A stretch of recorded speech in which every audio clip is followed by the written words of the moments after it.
In last few years, there has been an advancement in terms of technology in privacy.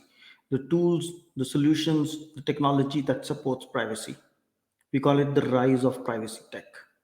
So what is this privacy tech? Why is it important for you? And how is it shaping the privacy world? And we go and talk about it with none other than Debra Farber, who's a fellow privacy professional and is also hosting a podcast. So let's go and talk to Debra.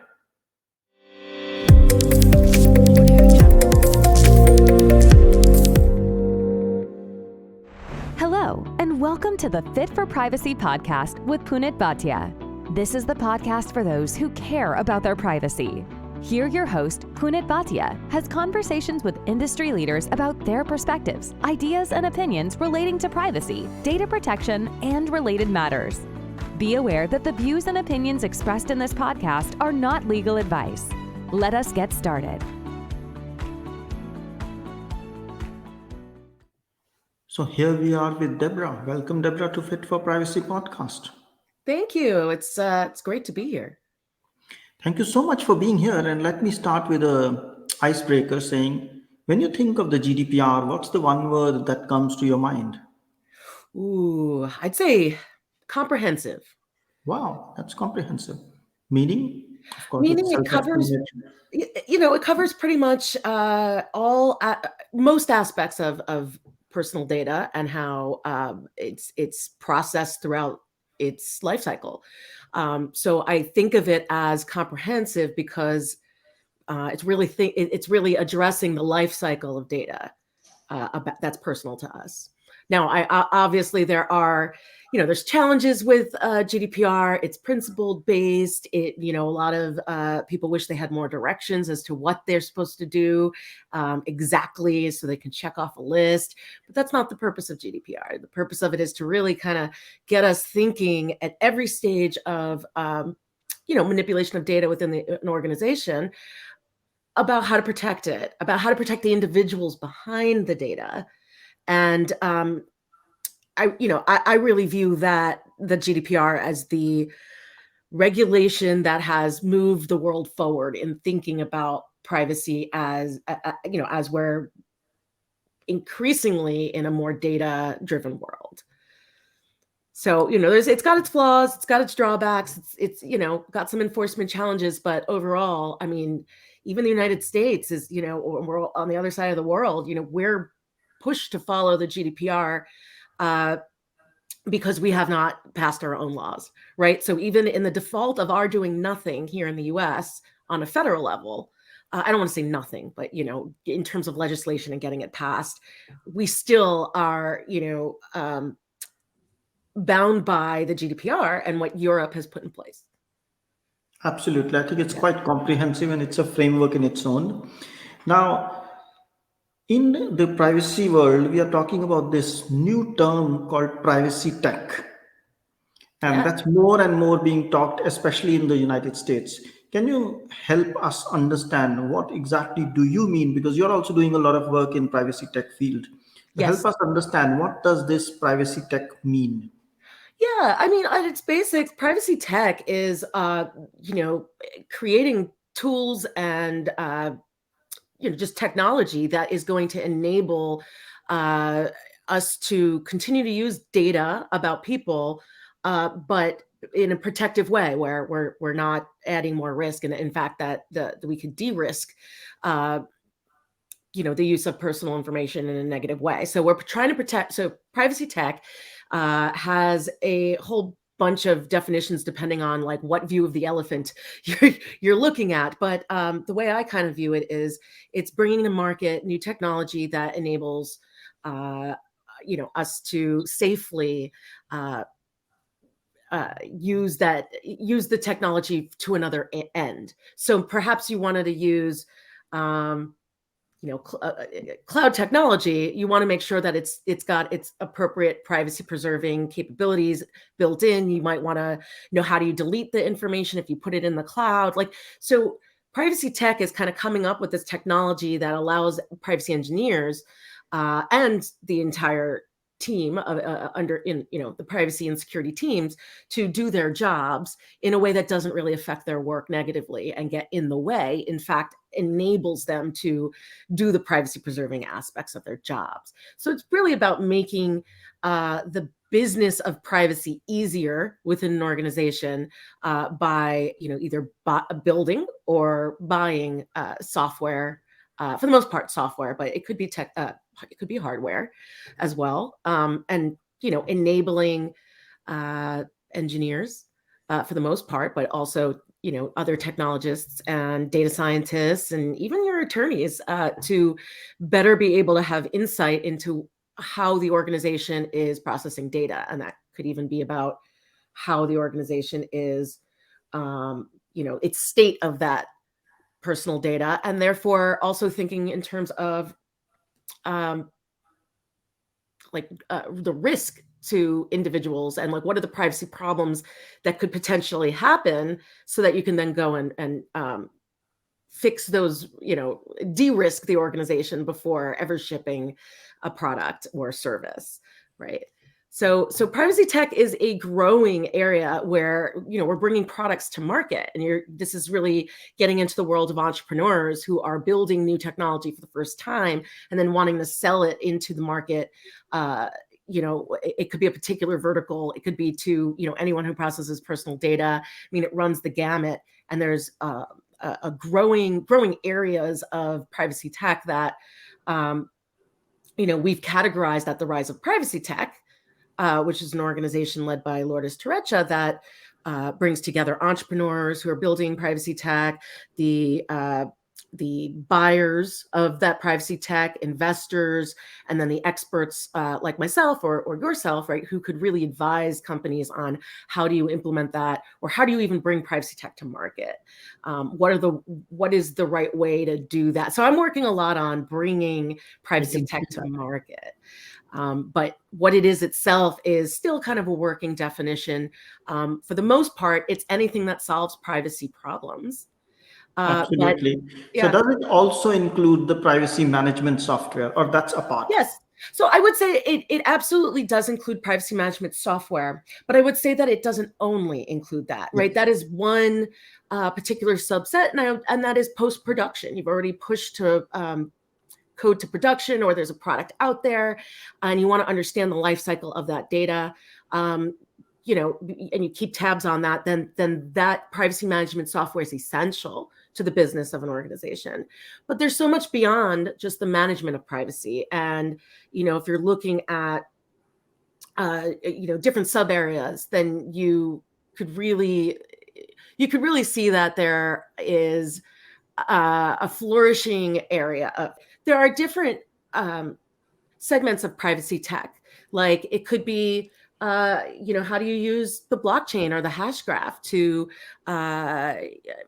manage personal data, and not so much like the representation of personal data. So you don't ever want to put personal data on a blockchain, right? But you could represent consents, for instance, as NFTs on a blockchain, and be able to track those, or track the accountability of an organization for taking an action or not taking an action can be represented on a blockchain. So I'm just giving examples of how new technology is being played around with right now to figure out ways that can provide more trust, more accountability and transparency about how organizations are processing this data.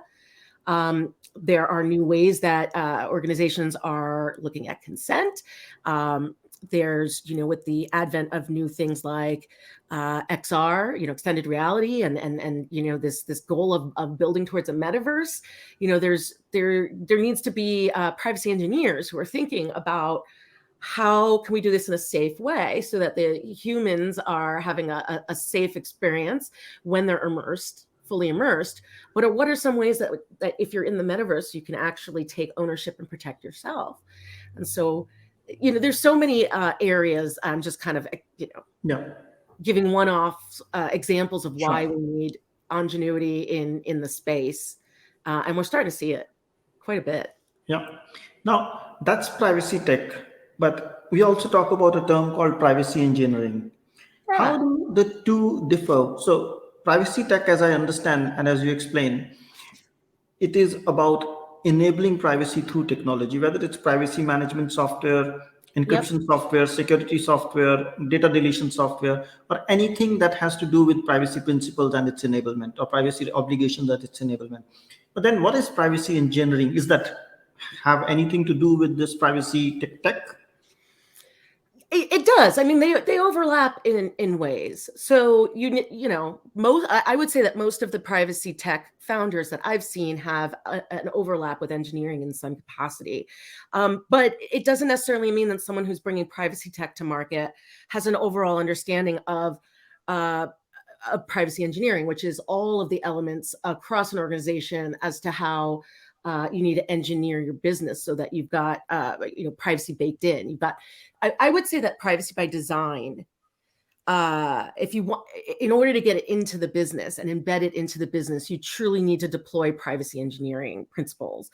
And so I would define privacy engineering as an emerging field of engineering that aims to provide methodologies, tools, and techniques to ensure systems provide acceptable levels of privacy.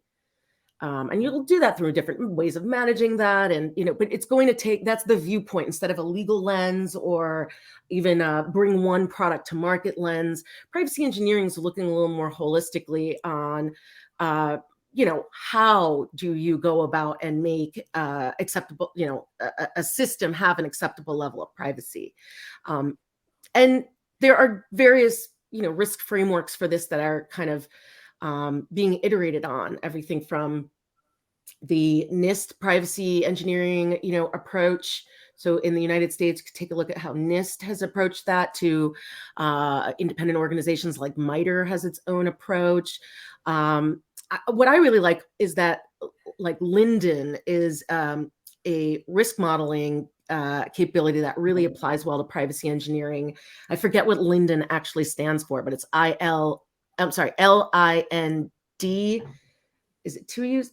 DDUN, I believe. But so Linden, I might have had spelled that wrong, but it's No. along those lines. And Linden is, it really gives some great ways of approaching looking for threats and then control selection for privacy in the engineering of a system. So while it's more of a threat modeling, it really, you know, perspective, it really enables organizations to build the system by thinking about what those potential privacy problems would be in building of the system, and then, you know, shoring them up as you go along and making sure you have the right controls so that your system is privacy enabling. Good. So that's privacy engineering, which is about essentially enabling privacy in different steps, different processes, different elements, different aspects, different departments of your organization, as Yes. I understand. Now, why does an organization care about this rise of privacy tech? Because as we see every day, a lot of new technological advancements are happening. New technology companies are coming up, and they say, we help you implement privacy, we help you delete data, we help you encrypt data, and Right. everything is jumping on the bandwagon of privacy or GDPR. Yeah. Everything that existed 10 years ago is also being colored green or blue, and with the 27 stars, and saying, here is, it's GDPR compliant. It helps you comply with GDPR. So, but why does it matter to an organization, this rise of privacy tech? Yeah. So I think, so it matters to an organization because there's no way that you could address everything manually. So if we need to scale systems and make them privacy preserving, for the most part, there needs to be some way that we're able to scale them. And that usually means, you know, we're either doing something with AI or we're doing something that's just, you know, you need to really monitor at scale, or, you know, so organizations are realizing that, you know, if it's as something even as I don't want to say simple, but you want to do something like a DSAR, you know, even at scale, like if Google was doing that manually, that would be pretty much insane, right? You would just need to staff up so many humans, you'd to kind of review them all, and it would be error prone because just, you know, we're humans, right? We are prone to errors. We're not computers. And I think that organizations really need to address through technology ways of just doing business in a more scalable way. I mean, especially as we're more global, and we have just, we're aiming for as many users as possible when we're selling a product, that you need technology that's going to enable you to, well, like I said, do things at scale. But then you also want to make sure that you're not scaling a privacy disaster, right? Like, I look at something like Clubhouse when it came onto the scene, and, at scale, it was collecting all of your connections and your social graph. And, so that could be really dangerous if you do things like that at scale. So making sure you've got the right privacy controls in place, that you have the right purpose for collecting the data in the first place. You've got authority to do that. You can do it in a safe manner. Like all these things, I mean, it's a really complicated set of engineering requirements that if you embed them into a product and bring that in, that product can help the organization then do it at, do something at scale and can turn your attention elsewhere. And then you just look at that in terms of monitoring at scale and making sure that, rights are being respected. And, once you have that technology in place, the challenge we're seeing is that every single organization that has anything that touches on security or privacy is using GDPR and other regulations to drive their product forward, to drive sales of their product, to drive people to their website. And so they're all glomming on to the very same concepts. Oh, comply with GDPR, which is this massive, as I mentioned before, comprehensive legislation. So when you say that, first of all, we all know that there is no such thing as like GDPR compliant, like certification for the most part of a product. But that if that's what an organization feels like is going to be fuel for, and, is basically the interesting thing about them is that they can help with a compliance problem, they're going to want to use that in sales and their messaging. The challenge is that privacy tech companies, very often, they're not from the industry. What I've found is it's usually somebody like, someone in cloud that's like, I could do this in a more privacy preserving manner. I'm going to go start my own company. And, I'm an engineer and, I'm a founder. I'll solve for this one problem. Or like, the executive who went and left Google and founded Neva, which is a privacy preserving search engine, from a former, I believe, SVP of Google.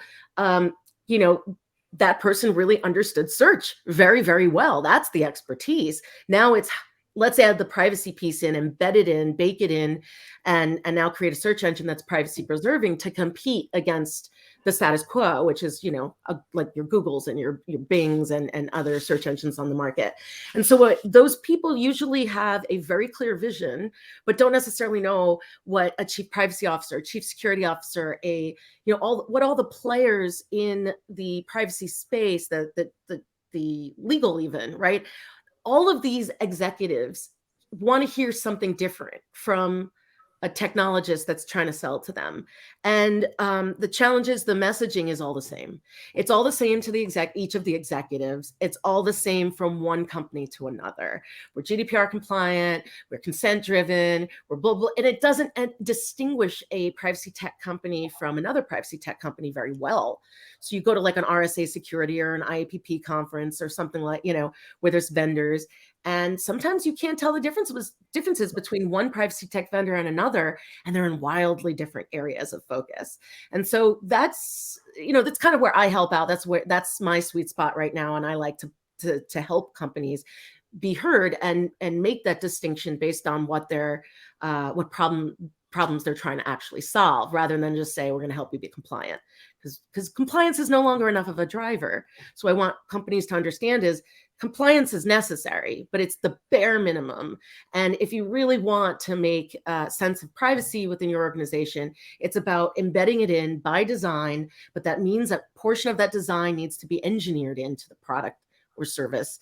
And that requires people who have a real cross-section of understanding between the macro, what's going on in privacy, the regulations, what are the drivers that's changing this space at a macro level, but also at a really focused technical level, understanding the technology, making sure that if you're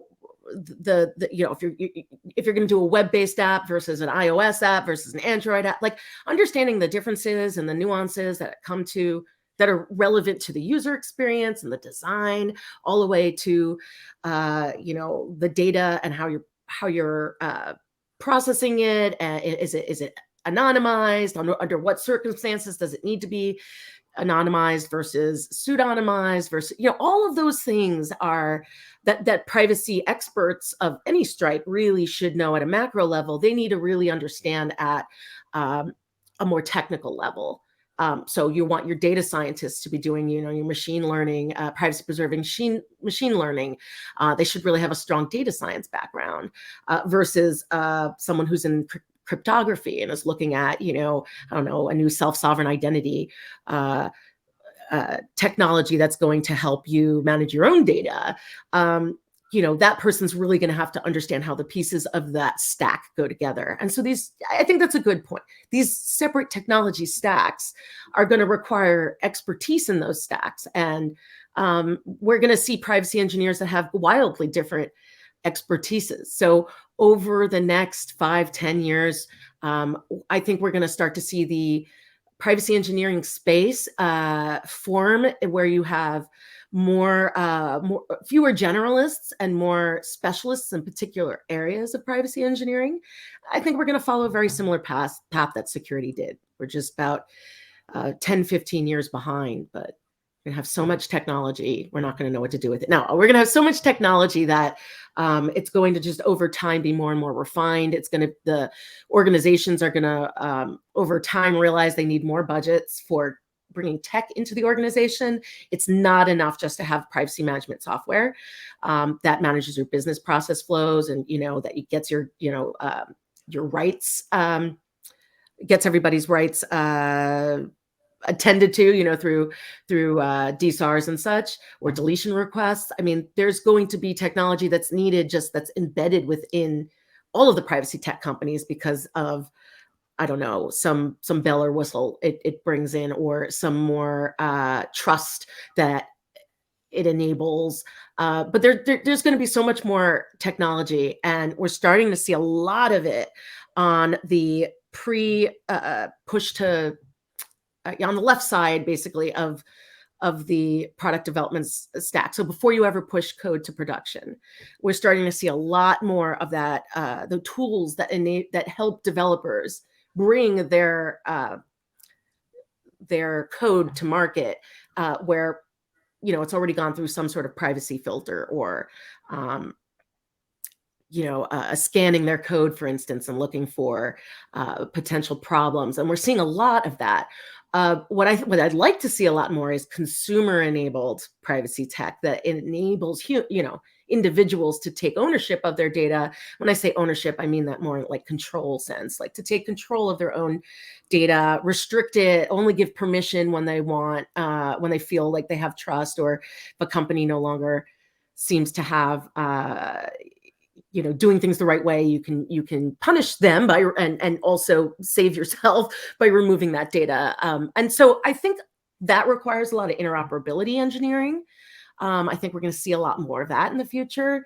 It's just going to take a little time to get there, because regulations alone are not going to drive that. I think the market demands from individuals are going to drive that. So a lot of that consumer stuff will be down the road. That's for sure. But now that's a lot of privacy tech that is available in the market.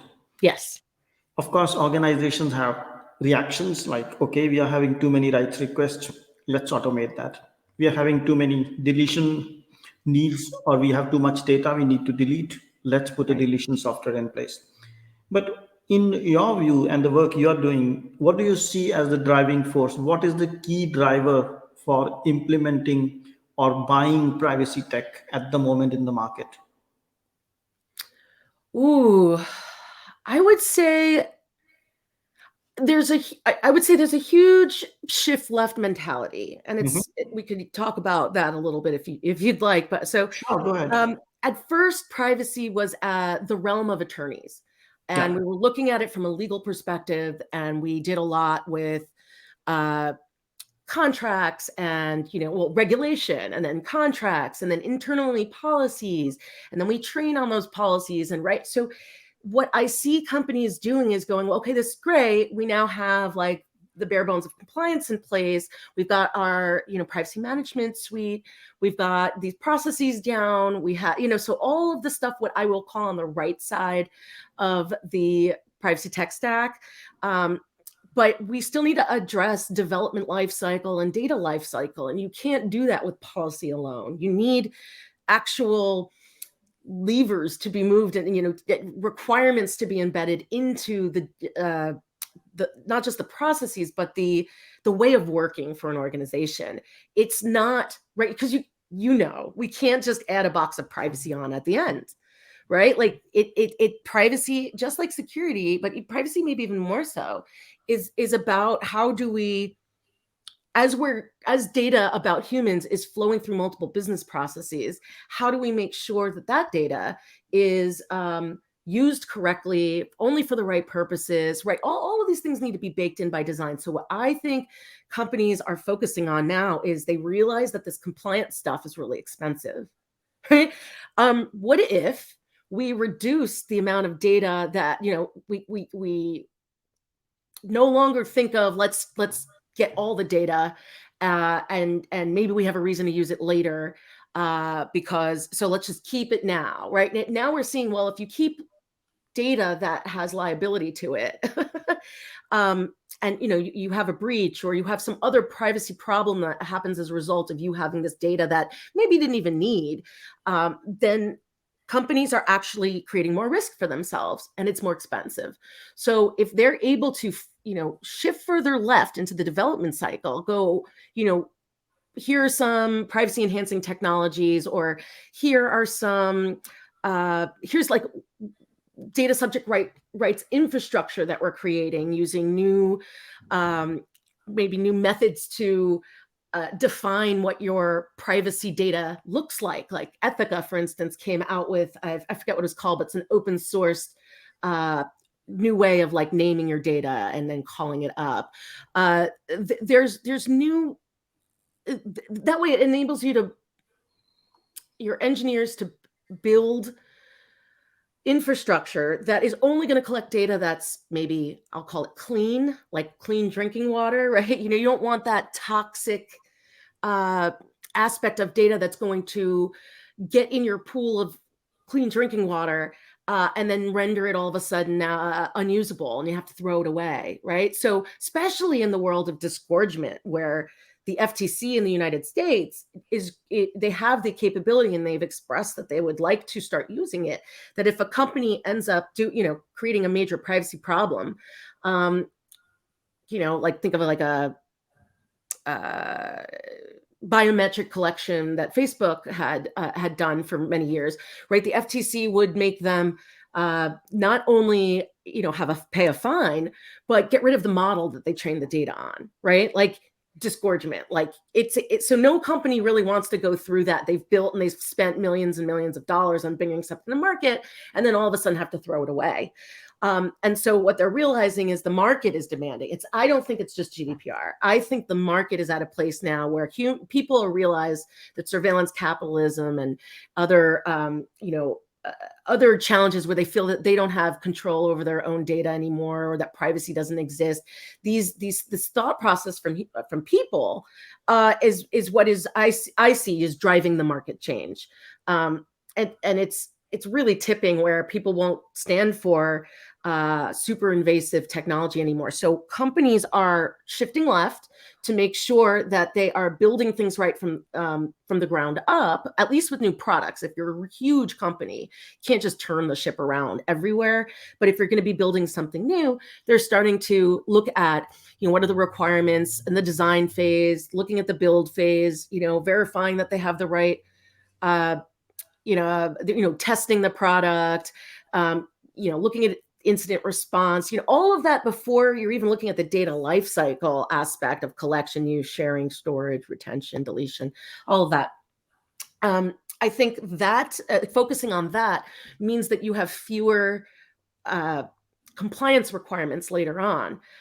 Maybe you're architecting in a self-service. You want to know all the data that we collect about you. Well, we're building that in. So you could then go, and at any point in time, you could go look at what data we've collected about you or process about you.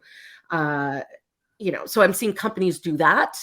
But I think that's really what we mean when we talk about shifting left, is dealing with the product earlier on, or it doesn't even have to be a product. It could be, dealing with something within your organization early on in the design phase, architecting for privacy. I mean, this is why I'm like a huge fan of distributed ledger technology and other infrastructure that's being innovated on right now, is that if you get it right at the lower levels and are then able to build on top of that, in this case with DLT would be decentralized applications, but if you build that into the governance and the underlying, base level technology, and then, anything that's pulled up from that already kind of inherits the security and privacy of the layer below it. And so, it's this layering in a thoughtful way that can actually save millions and millions of dollars down the road,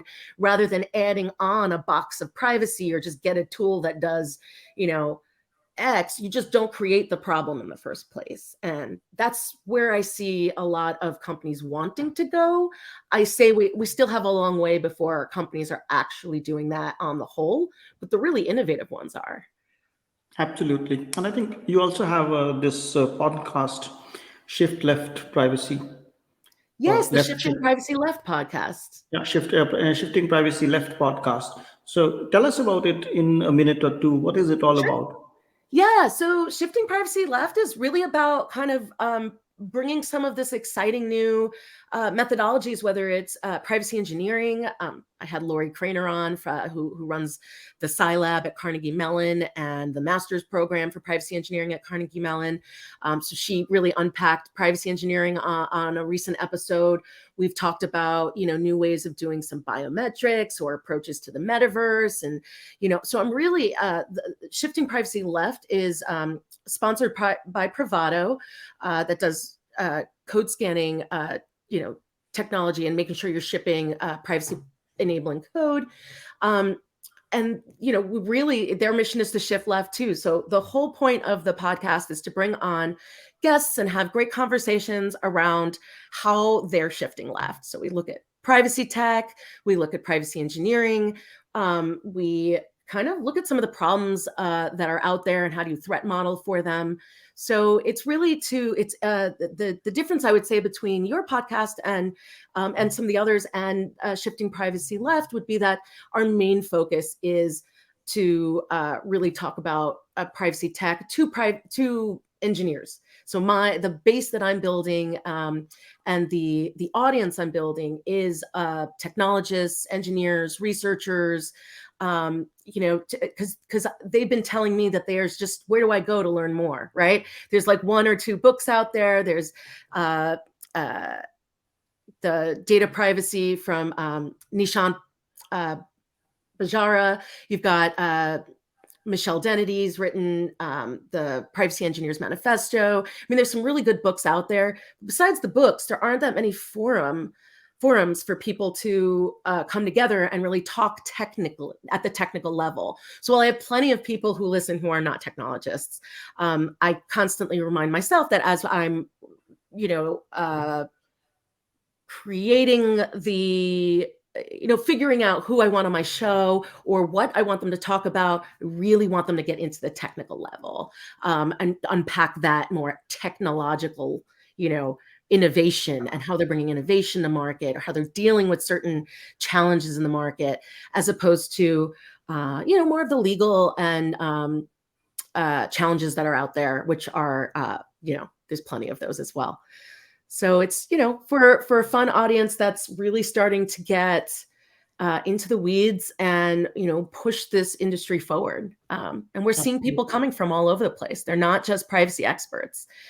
Some of them are from security. Some of them are just engineers with a really good idea, but they just don't know how, they don't understand yet the privacy market or the market for overall privacy. How do buyers make decisions about buying for privacy tech, right? Things along those lines. That's a lot of where I help them, not as part of the podcast, but as part of Principled LLC, which is my organization that I founded.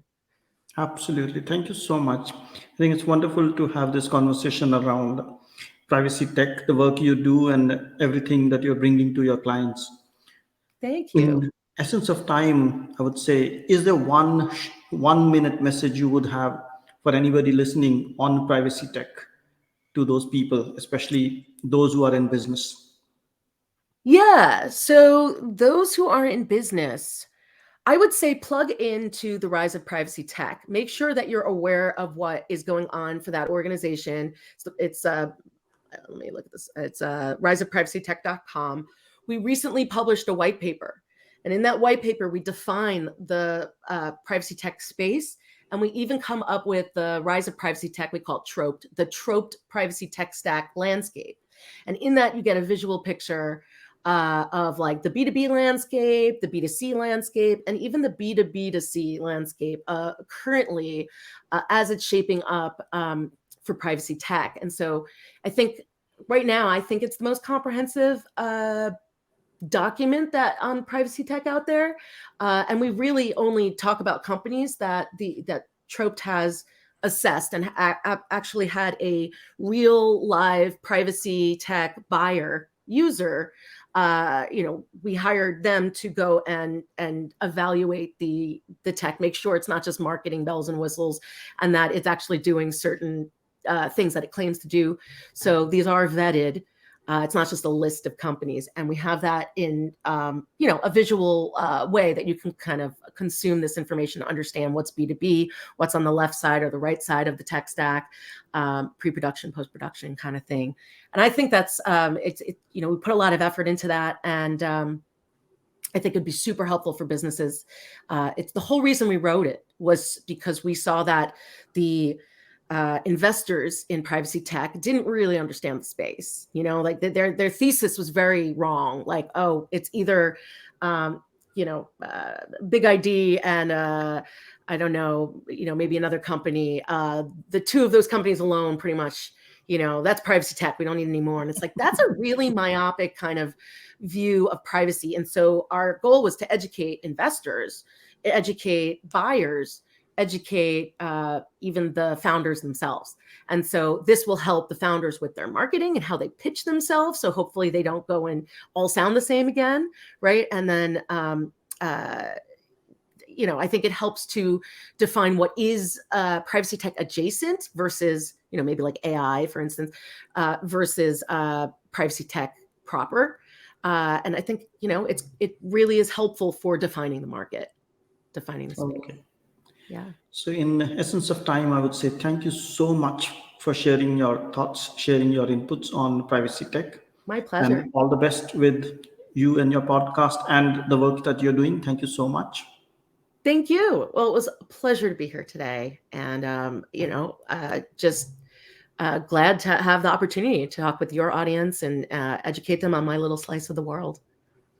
It's a pleasure. Thanks for listening. If you liked the show, feel free to share it with a friend and write a review. If you have already done so, thank you so much. And if you did not like the show, don't bother and forget about it. Take care and stay safe. Fit4Privacy helps you to create a culture of privacy and manage risks by creating, defining, and implementing a privacy strategy that includes delivering scenario-based training for your staff.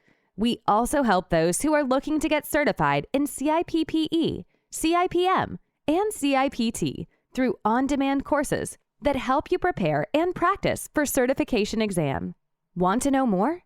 Visit www.fit4privacy.com. That's www.fit4privacy.com. If you have questions or suggestions, drop an email at hello@fit4privacy.com. Until next time, goodbye.